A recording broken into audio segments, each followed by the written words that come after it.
Debido a que la trama del nuevo mundo de One Piece se basó mayoritariamente en confrontar a los Yonkou, muchas personas en el fandom de esta obra tienen a estos personajes como la cúspide del poder dentro de las escalas generales. Es decir, para muchos el nivel Yonkou es la escala más alta de poder de One Piece. Sin embargo, a mi parecer existen varios personajes que la superan y algunos otros que podrían llegar a hacerlo. En esta oportunidad hablaremos de todos esos personajes y las razones del por qué se podría afirmar que sobrepasaron el nivel de los emperadores del mar. Así que no le demos más vueltas a esta intro y empecemos.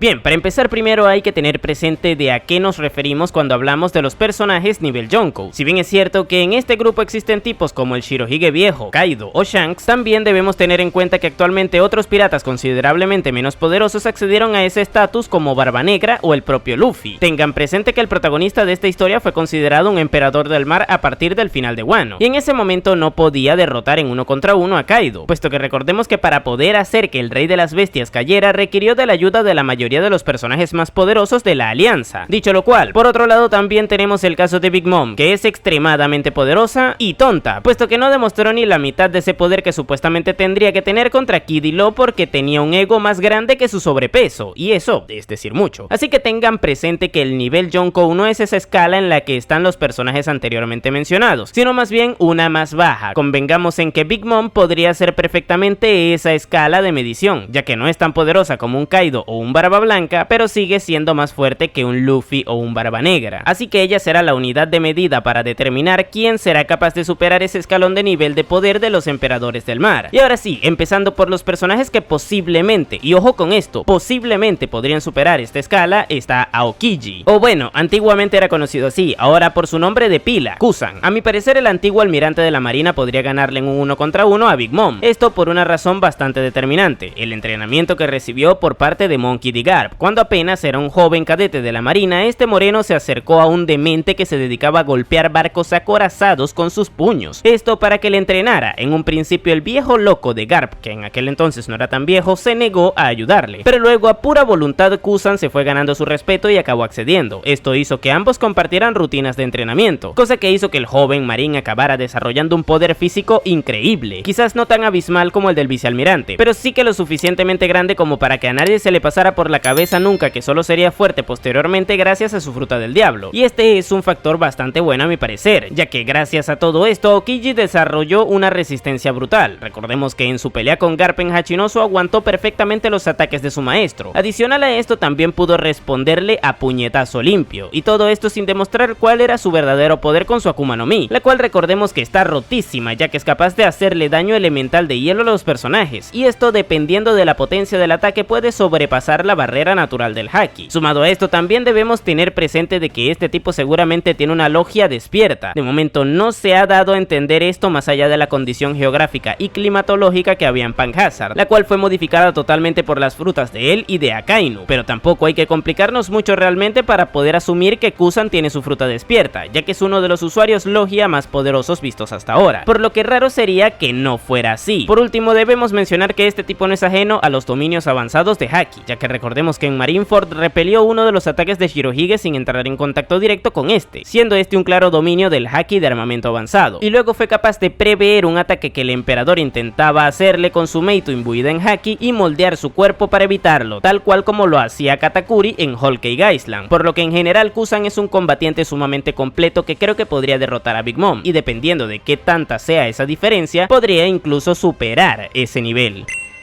Y no podemos hablar de uno sin dejar de lado al otro, ya que aunque no les deba gustar que los tratemos como parejita, no se puede negar que Akainu es su semejante. Esto porque estando ambos en la marina eran rivales. Y bueno, en el caso de este personaje sí que no tenemos idea de qué tan desarrollado puede ser su estilo de pelea más allá del que usa con sus habilidades de su fruta del diablo. Sin embargo, debido a que se mantuvo durante 10 días seguidos dándose palo con Aokiji en Panhazard, debemos asumir que este tipo fuerza y resistencia posee de sobra, pero no es necesario entrar tanto en el terreno terreno hipotético, puesto que si nos basamos en los hechos, Akainu fue el almirante que más tiempo se mantuvo peleando contra Barba Blanca en Marineford, y siendo completamente sincero, fue el que más daño le llegó a realizar. Vamos, que podría decirse que el 80% del mérito de la estirada de pata del anciano en ese lugar es gracias al usuario de la Magu Magu no Mi. Ahí pudimos ver cómo resistió los puñetazos de un Barba Blanca que, si bien es cierto que no estaba en su mejor versión, también estaba lleno de ira por la estirada de pata de su hijo Ace, así que digamos que poquito daño no tenía intenciones de hacerle, y a pesar de ello, a escalas generales podría decirse que Akainu acabó ganando en cuanto a daño realizado, ya que media cabeza y 2 huecos en el pecho valen más a mi parecer. Dicho lo cual, este personaje posee una de las frutas más destructivas de todas, ya que transforma su cuerpo en lava, y debido a las altas temperaturas a las que este material se encuentra, quema casi todo con lo que entra en contacto, y el cuerpo de un personaje sumamente resistente no es la excepción. Por otro lado, también debemos tener presente que al igual que Kusan, este tipo tiene dominio avanzado de sus hakis, puesto que junto a él repelió el ataque de Barba Blanca con sus manos emanando haki, y posteriormente esquivó ataques de marco y vista usando su haki de observación avanzado. Pero si creían que ya con todo esto estaba lo suficientemente roto, les comento que todo esto lo vimos previo al salto temporal, donde apenas era un almirante. Ahora que fue ascendido a almirante de flota, por mera lógica interna de que este es un shonen de peleas, debemos asumir que este personaje recibió un aumento de poder, así que el Akainu de Marineford seguramente será más débil que el que veremos en el futuro cuando vuelva a pelear. Por algo Oda lo acabó encerrando en una oficina, es que si no nos deja sin piratas. Dicho lo cual, al igual que Kusan, yo veo a Akainu derrotando a una Big Mom, y si la diferencia es lo suficientemente grande entre ambos, podría darse el caso de que también supere al nivel Yonkou, cosa bastante lógica si tenemos presente que este es uno de los villanos más poderosos y peligrosos de la historia. Y antes de continuar, por aquí les estaré dejando un video de las mejores rivalidades de toda la historia de One Piece. Ahí comenté más a profundidad la que tienen Akainu con Aokiji, así que échenle un ojo que seguro que les gustará.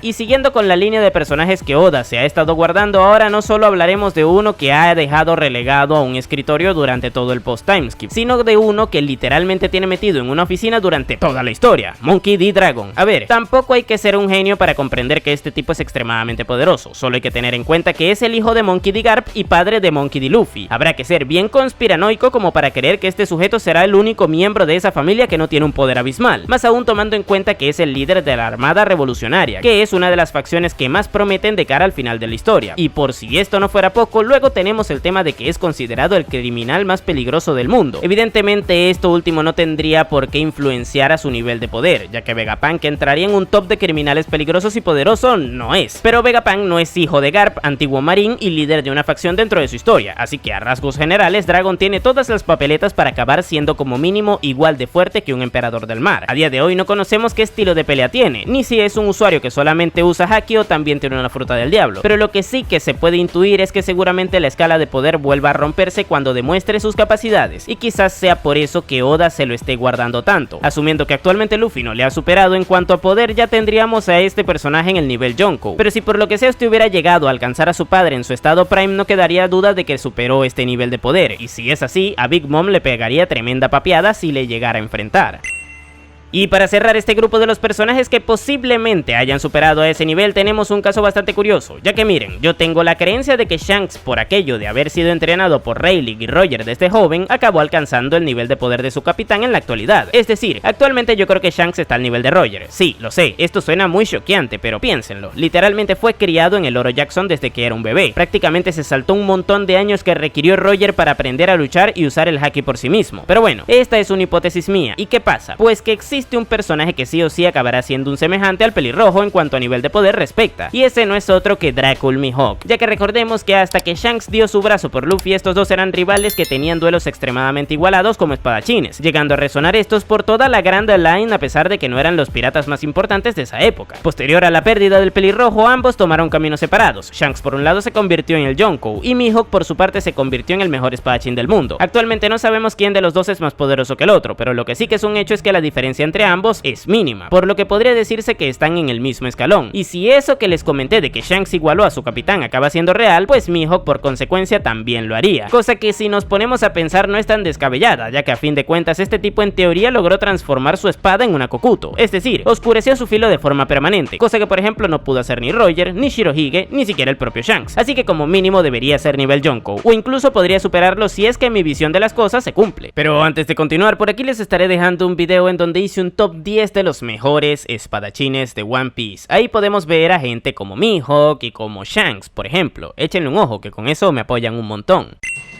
Dicho todo esto, ahora dejémonos de teorías y empecemos a hablar de realidades. El primer personaje de la lista, o mejor dicho, los primeros personajes de la lista que a día de hoy podemos afirmar que superaron el nivel de los emperadores, son los miembros del Gorosei. Esto es porque les fueron otorgados una serie de poderes de parte de Imu que a niveles prácticos dentro de lo que conocemos a día de hoy de la historia hacen que prácticamente sean inmortales, ya que se regeneran de todo el daño que reciben, y la única forma posible de derrotarles, al menos vista hasta ahora, es la de hacer que fracasen lo suficiente como para hacer que Imu se harte de ellos y les quite sus poderes, convirtiéndoles en pasas. Bueno, pasas, después en esqueletos y después en polvo, pero ustedes me entienden. Tal cual como lo hizo con Saturn. Sí, no estoy bromeando. Esa es la única forma en la que vimos cómo les mandaron al otro barrio. Ahora, las cosas como son. Eventualmente Oda revelará cuál es su debilidad, y probablemente luego de ser conscientes de ella podríamos determinar si algún que otro Yonkou podrían haberles ganado. Vamos, que seguramente Oda añada una especie de haki especial que evite que se regeneren y que luego les otorgue por mera narrativa a varios personajes que ya existían desde antes. Tal cual como lo hizo con el haki del conquistador avanzado, ya que en Whole Cake, por ejemplo, Big Mom no lo usó, pero en Wano sí. Pues así más o menos podría pasar con esta situación, pero hasta que eso se aclare, por muy deficiente que haya sido, simplemente por desgaste los miembros del Gorosei deberían superar el nivel de poder de un Yonkou gracias a su regeneración, ya que si pelean durante un mes entero acabarían ganándoles a cualquiera, aunque bueno, aquí me gustaría exceptuar a Figarland Garling, pero no porque sea menos poderoso que ellos, sino porque en teoría tendría que ser aún más poderoso, ya que parece ser más avispado, puesto que no estuvo presente en Egghead, y existe una teoría que indica que él fue quien le ocasionó la cicatriz que Shirohige le comentó a Shanks que le dolía cuando le veía, esto basándose en el parecido que ambos tienen, pero bueno, que en general estos tipos están a otro nivel. Yo creo que yo estoy cerca de hacer la teletransportación, bro. Esa vaina, que eso nunca va a loco, pasar. pero yo te lo estoy diciendo que yo estoy cerca, yo lo siento. Huélete esta vaina, ven, huélete esta vaina. Yo no huelo nada sin permiso de mi cállate madre, la boca bro. y huele Simplemente esta no mierda. puedo, bro. La carreta, brother. El diablo, ¿por qué era esa vaina que nosotros huelemos? Pero ven acá, bro, ¿por qué es que ustedes están en HD, compa? ¿Qué es lo que está pasando, bro? ¿pero qué fue lo que tú no viste? Güey, tranquilo, no me hablen mucho, que me asusto. Y siguiendo con la lista, ahora tenemos un trío de personajes legendarios que por obvias razones podríamos afirmar que superaron el escalón de Yonkou. El primero de ellos es Goldie Roger, quien por mera narrativa debería estar por encima del nivel medio de los emperadores del mar por ser literalmente el rey de los piratas, siendo este a su vez el predecesor del protagonista. Para que nos entendamos, Roger vendría siendo una especie de Hashirama de Naruto, y recuerden cómo de roto acabó estando ese viejo. Pero bueno, tomando en cuenta que Roger había superado el nivel promedio del emperador, deberíamos asumir que sus respectivos rivales también lo hicieron, es decir, por un lado el considerado hombre más poderoso del mundo, Edward Newgate, mejor conocido como Brava Blanca, y por el otro, Monkey D. Garp, el héroe de la marina. Estos dos sujetos se caían a palos con Roger en sus años mozos, llegando a tener enfrentamientos extremadamente igualados. Imagínense el nivel de poder en el que esa gente se encontraba, que ya estando completamente debilitados por la edad en la actualidad, Garp y Barba Blanca destrozaron sin muchos problemas a Hashinosu y Marineford respectivamente, estando viejos. Literalmente las peleas que seguramente tendrían con el rey de los piratas habrían destruido islas enteras. Pero bueno, aquí realmente hay poco que decir, ya que seguramente cualquiera de los tres en su estado prime supere incluso al propio Kaido en su etapa de emperador, y eso les hace estar por encima del nivel promedio de los Yonkou de One Piece. De hecho, en este grupo también podríamos añadir a Sengoku, puesto que Roger le consideraba a él también como una amenaza, y no es para menos, ya que este tipo no dejaba de ser un usuario de una Zoan mitológica y tenía haki del conquistador, así que seguramente también llegó a este nivel de poder en su época prime. Dicho esto, con este personaje seguramente me estaré lanzando un triple, pero es que lo veo clarísimo. A mi parecer es seguro que Rox D. Shebeck superó ese nivel, ya que si lo pensamos bien, este fue lo suficientemente poderoso como para doblegar a Kaido, Big Mom y a Shirohige en una etapa previa a la de la coronación de Roger, por no decir que obligó a que este se aliara con su rival jurado Garp para poder derrotarlo en God Valley. Digo que me estoy tirando un triple por el hecho de que esa época era previa a la que en todos los personajes involucrados llegaron a su prime, ya que esta en teoría se dio 10 años después de lo ocurrido, pero eso no quita que Shebeck hizo que todos giraran alrededor suyo en aquel entonces, por lo que seguramente cuando descubramos su poder nos daremos cuenta que estuvo por encima de un nivel Yonkou promedio. Veremos qué sucede. Estoy un poco nervioso. Y luego de esto nos quedan dos tipos que por mera lógica no es que superasen a los Yonkou, sino que podrían incluso desayunárselos tranquilamente. Y esta es la dupla del siglo vacío de Imu-sama y Joy-Boy. Por un lado tenemos al máximo gobernante del mundo, el cual actualmente es capaz de otorgarle inmortalidad a sus seguidores. Ya no me imagino qué clase de poder tendrá para sí mismo, pero seguramente será el más grande de todos, puesto que es el villano principal de la historia. Y luego tenemos el caso de Joy-Boy, que seguramente llegó a ser incluso más poderoso que el propio Imu, ya que este último requirió de la ayuda de 19 gobernantes más en el siglo vacío para poder derrotarle. Este fue en su momento otro usuario de la fruta de Nika, y por lo que se ha visto hasta ahora fue el usuario de haki más poderoso de la historia, ya que gracias a su haki del conquistador avanzado que almacenó en una cuerda pudieron destransformar a los miembros del Gorosei y hacer que Imu temblara en Marijoice al sentir esos rayos provenientes desde Egghead. Definitivamente si Imu está a un nivel muy por encima de los Yonkou, Joy-Boy directamente es que se los habría fulminado a todos juntos seguramente, por lo que con estos dos personajes se cierra el grupo del que para mí superan o superaron el nivel de poder promedio de los emperadores en One Piece. Y bueno gente, estos fueron a mi parecer todos los personajes que superaron el nivel de los emperadores del mar en One Piece. Déjenme en los comentarios cuáles creen ustedes que también lo hicieron. Yo por mi parte por aquí les estaré dejando un video en donde hablé de todas las familias de los D. Me quedó bastante interesante, así que denle una oportunidad. Y ahora sí, sin nada más que decir, tú puedes llamarme Napo y nos vemos en el siguiente video.